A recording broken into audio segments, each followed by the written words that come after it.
Iya. Selamat pagi deh. Selamat pagi udah. Udah. Udah. Selamat pagi untuk teman-teman semua. Selamat pagi, Pak Guru. Oke. Pertama Bapak mengucapkan terima kasih atas kehadiran kalian karena datang dalam mengikuti bimbingan kelompok hari ini. Ya Pak. Jadi sebelumnya udah ada nggak yang pernah mengikuti bimbingan kelompok? Oh, belum pernah selesai. Udah ya. Belum pernah, Pak. Jadi mungkin juga penelitian bimbingan kelompok anak semua belum paham ya? Oh, belum Belum, Pak. Pak.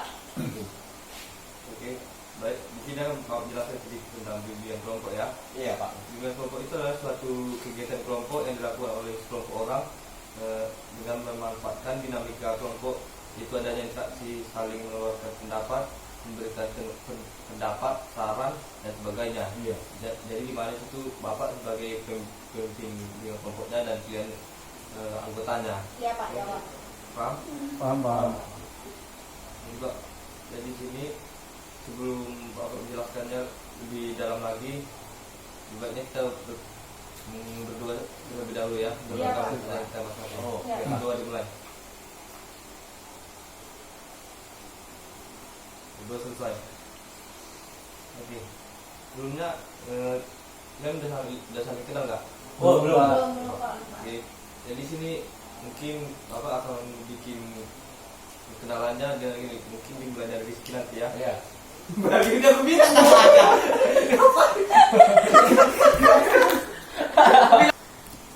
Oke, sebelumnya kita kenalan ya. Iya. Bisa dimulai dari belakang saya nanti dengan kenalannya. Bisa. Disebut nama, baru sama hobinya. Jadi yang sebelahnya lagi nyebutin hobinya aja, nggak usah namanya. Oke. Oh, Oke, iya, Pak. iya, iya, Pak. Oke, Pak. Dimulai dari Pak, dari sebelah saya. Iya, iya. Oh, dimulai dari saya. Oke, Pak. Oke, baik, perkenalkan nama Bapak Jeffrey Slain, biasanya dipanggil Jeffrey. Hobi saya main bola. Mengenalkan nama saya Rizky. Pertama, hobi saya bermain gitar. Oh, oke, Pak. Oke. Bermain bola. Bapak ini hobi bermain bola, ini bermain gitar, saya selalu bilang hobi bernyanyi. Bapak hobi bermain bola, gitar, nyanyi. Perkenalkan nama saya Fatik Rahman. Hobi saya main futsal. Bapak hobi main bola, ini hobi bermain gitar, bernyanyi, sepak bola, futsal, saya hobi makeup. Bapak hobi bermain bola, bermain gitar, bernyanyi, bermain futsal, make up. Nama saya dari Permian, saya hobi bermain game. Oke, baik, terima kasih. Jadi di sini kita akan bimbingan kelompok tentang melanggar peraturan sekolah. Sebelumnya, ini mungkin waktu SMA teman-teman sekalian pernah melanggar peraturan sekolah ya kan? Pernah sekali, Pak. Jadi, mungkin bisa lah diceritakan kesannya waktu dulu yang melanggar peraturan sekolah. Oh, bisa. Siapa yang bisa? Pak, saya dulu Pak. Kalau saya pernah terlambat Pak, dan saya juga sering bolos Pak. Ya. Bolos mata pelajaran. Dan itu Pak, saya mengajak teman-teman semua untuk keluar dari kelas Pak. Itu pengalaman. Oke. Saudara Taufik melanggar peraturannya dan kali 2 lah gitu kan. Iya. Jadi biasanya kalau di sekolah Taufik kan Taufik melanggar peraturan sekolah, jadi hukumannya yang diberikan dulu apa sih? Kalau terlambat itu biasanya saya disuruh bersih nyabut rumput Pak di komplek itu Pak. Sama ngambil sampah-sampah kalau ada sampah plastik atau daun-daunan. Ada lagi? Ada, Pak. Ya. Saya melanggar peraturan sekolah karena saya ini pesantren saya ya Pak. Melanggar bahasa gitu Pak. Iya. Terus saya kena SP gitu Pak. Iya. Iya. Dipanggil orang tua langsung. Itu aja Pak. Nah, itu aja ya. Iya. Yang lain ada? Saya Pak, saya pernah bolos sekolah, terus saya pernah sering memakai seragam yang tidak sesuai peraturan sekolah, misalnya jilbab yang tidak seragam. Jadi Pak. Ada yang lain lagi? Ya Pak. Ingat dulu Pak.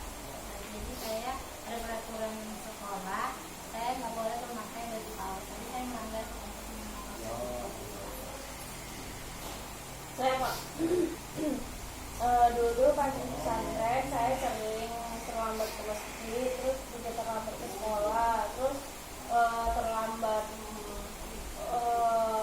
itu Pak, dakwah gitu, muhadharah gitu Pak. Jadi saya dihukum kayak jalan bebek, terus dipajang gitu. Saya tidak pernah sholat subuh, pernah tidak sholat subuh maksudnya. Terus banyak lah Pak pokoknya. Jadi teman-teman semuanya kan tadi udah menjelaskan tentang, udah memberikan tentang yang apa yang pernah dilanggar di sekolah ya kan. Jadi bapak saran ini kan pernah jangan terlalu melanggar peraturan karena itu dampak negatif lah sama kita. Itu dibuat peraturan supaya kita tertib dalam keseharian kita aja, dan nggak ada dampak negatifnya sama kita. Jadi bapak di sini akan menjelaskan tentang cara bimbingan kelompok itu tujuannya itu apa ya kan? Itu yang pertama melatih siswa yang untuk berani mengemukakan pendapat di hadapan teman-temannya, seperti pilihan tadi kan, berani mengemukakan apa yang dilanggar waktu sekolah ya kan. Yang kedua itu melatih siswa dapat bersikap terbuka di dalam kelompok. Jadi juga melatih siswa untuk dapat membina keakraban bersama teman-teman dalam kelompok khususnya dan teman di luar kelompok pada umumnya. Yang keempat, melatih siswa dapat mengendalikan diri dalam kegiatan kelompok. Dan yang kelima, melatih siswa dapat bersikap tanggung jawab dengan orang lain. Oke. Jadi di sini sebelum bapak menjelaskan asas-asas pada bimbingan kelompok ini, mungkin udah terlalu bosan ya? Udah Pak. Bosan, Mungkin, Pak? Bosan sekali Pak. Udah bosan ya karena terlalu mendengarkan Iya, Iya Pak. penjelasan yang tadi. Iya, Pak. sekali. Ya, jadi bapak di sini akan membuat permainannya simpel. Oke. Jadi gini, bapak akan bikin permainan, bapak sebutin pertambahan, misalnya 5 tambah 5, tapi kalian menyebutnya menggunakan jari. Misalkan, menggunakan jari. iya 5 tambah, bukan gini, 5 tambah 5 misalkan 10, dengan gini. Ini. Jadi kalau misalkan 6 tambah 5 kan 11, nggak mungkin mana lagi satu lagi ya kan? Iya. Mungkin jari kaki ya kan? Iya. Oke. Baik, dimulai dari ya, saya Iya. yang buat pertanyaannya. Baik. Jadi kamu menunjukkan dengan jari tanganmu. Oke, siap ya? Iya. Oke. 7 tambah 5 berapa? Oh, Oke. Sebelahnya 4 tambah 3. Oke. Sebelahnya lagi 4 tambah 5. Oke, sebelahnya 6 tambah 6. Oke, sebelahnya 3 tambah 3. Oke, bagus, masih konsentrasi lah ya kan? konsentrasi. Nah, di sini akan bapak jelaskan tentang asas BK ya. Oke. Asas bimbingan kelompok. Iya. Yang pertama itu ada asas kerahasiaan. Para anggota harus jadi kalau teman kita menyampaikan apanya, unek-uneknya kan jadi dirahasiakan biar Iya, iya. dia nggak keluar. Jadi yang kedua itu asas keterbukaan. Iya. Jadi para anggota bebas dan terbuka Benar menyampaikan pendapatnya. Iya. Jadi yang ketiga itu asas kesukarelaan. Ya Pak. Semua anggota dapat menampilkan diri secara spontan tanpa malu. Oke. Jadi yang terakhir itu ada asas kenormatifan. Semua yang dibicarakan dalam kelompok tidak dapat boleh bertentangan dengan norma-norma dan kebiasaan yang berlaku. Baik. Jadi sebelum kita akhiri, ada nggak yang tahu sebelum kita akhiri, menurut kalian dampak dari melanggar peraturan itu apa aja? Oh Pak, dampaknya tuh Pak, wih, sangat berbahaya untuk masa depan anak-anak dan kita, masa depan berbangsa dan bernegara, masa depan dunia. Jadi contoh pelanggaran itu apa? Seperti pelanggarannya tuh, pelanggaran contohnya yang kecil aja adalah disiplin dan waktu. Disiplin waktu. Karena tidak ada disiplin waktu, untuk apa kita berjalan terus dalam hidup ini Pak? Nah, coba bayangkan begini Pak.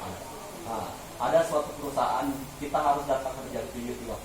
Ya. Namun kita terlambat datang jam 9. Nanti perusahaan itu akan ngedrop. Jadi gitu Pak. Yang lain ada dampak yang dari melanggar peraturan. Ah, Jadi, saudara. kalau kita dampak dari melanggar peraturan itu Pak banyak dampaknya Pak.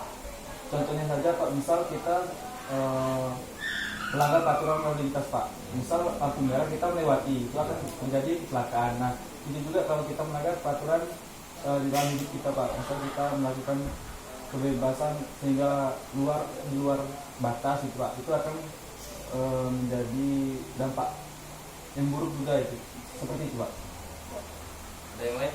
Saya Pak, Oke, silakan. menurut saya dampak buruknya itu kita akan terbiasa melanggar gitu Pak. Apalagi kalau tidak dihukum gitu, Pak. Jadi guru-guru itu mudah untuk jadi kita tuh merasa mudah untuk melanggar.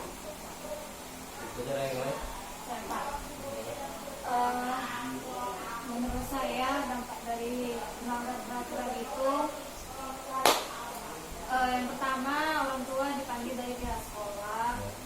Satu, masa depan juga terganggu Pak, karena terbiasa melanggar peraturan itu Pak.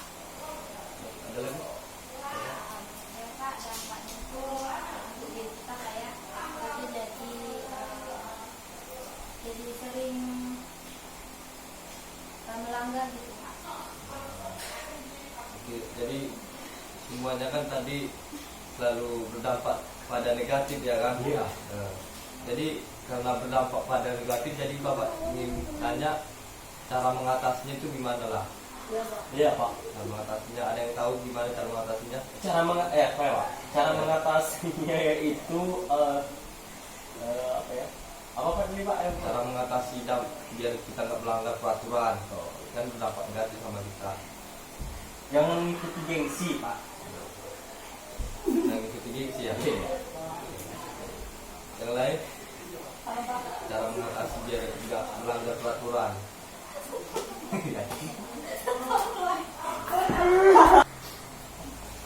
Baik, jadi teman-teman semua tadi sudah menjelaskan dengan dampak-dampak yang melanggar peraturan sekolah itu.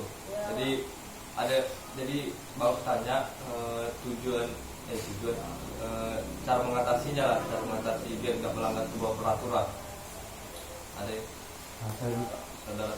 Kalau menurut saya Pak, kita harus mengikuti aturan-aturan yang sudah ada Pak. Kita jangan melanggar peraturan. Kalau kita melanggar, nah, itulah akibatnya kita sering ada yang bolos, itu ada yang tidak datang tidak tepat waktu, gitu. Dan juga melewati aturan yang sudah dibuat oleh sekolah. Ada yang lain? Iya, silakan. Kalau menurut saya Pak, lebih menanamkan di dalam diri itu untuk tidak melanggar peraturan. Terus menaati peraturan yang ada. Yang lain? Menurut saya Pak, Silakan. Cara mengatasinya dengan lebih memikirkan hal-hal yang negatif jika kita melakukan hal tersebut gitu, Pak. Misalnya kita bolos, kita pikirkan nanti orang tua kita dipanggil gitu, Pak. Jadi gini Pak, saya Pak, Yang berpikirlah sebelum bertindak gitu. Oh iya, bagus. Ada lagi? saya apa tadi Pak? Cara mengatasinya biar nggak melanggar peraturan. Oh, jadi kayak lebih tepat waktu kalau mau mengerjakan apapun, jadinya tuh tidak melanggar seperti kayak terlambat contohnya Pak. Aja, Pak. Jadi sebelum Bapak tutup acara dengan kelompok kita, ada nggak pesan-pesannya Kesan pada hari ini? saya Pak, kesannya saya jadi tahu apa itu bagaimana cara-cara agar tidak melanggar peraturan. Lain? Nah, Pak, sama seperti Sasa kesannya, dan juga kami di sini juga saling kenal gitu Pak, sudah akrab gitu. Dan pesannya ya, kita jangan sampai melanggar peraturan gitu Pak, jangan mengikuti kesalahan-kesalahan yang sudah pernah kita buat. Kita memperbaiki aturan yang sudah ada. Jadi sebelum Bapak tutup bagian kita aja Bapak sedikit menjelaskan. Jadi melanggar peraturan itu dapat berdampak negatif pada kita. Jadi sebaiknya kita menaatinya, karena itu nggak ada yang berdampak negatif pada diri kita kalau kita menaati peraturan. Itu berdampak positif, selalu berdampak positif pada kita. Iya. Padahal kalau kita melanggar peraturan itu bakalan berdampak negatif, bahkan bisa merusak diri kita sendiri. Iya. Nah itu aja. Terima kasih untuk waktu dari teman-teman untuk melakukan bimbingan kelompok. Iya. Jadi sebelum Bapak tutup, kita berdoa dulu menurut agama dan kita masing-masing. Oke. Doa dimulai.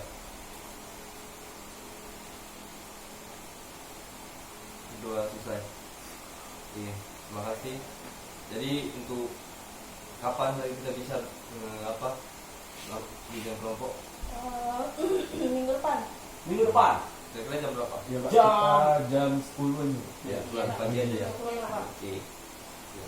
Terima kasih. Jadi Bapak akan menutup bimbingan kelompok kita hari ini. Oke. Terima kasih untuk semua teman-teman. Selamat pagi. Pagi. Selamat pagi. Pak.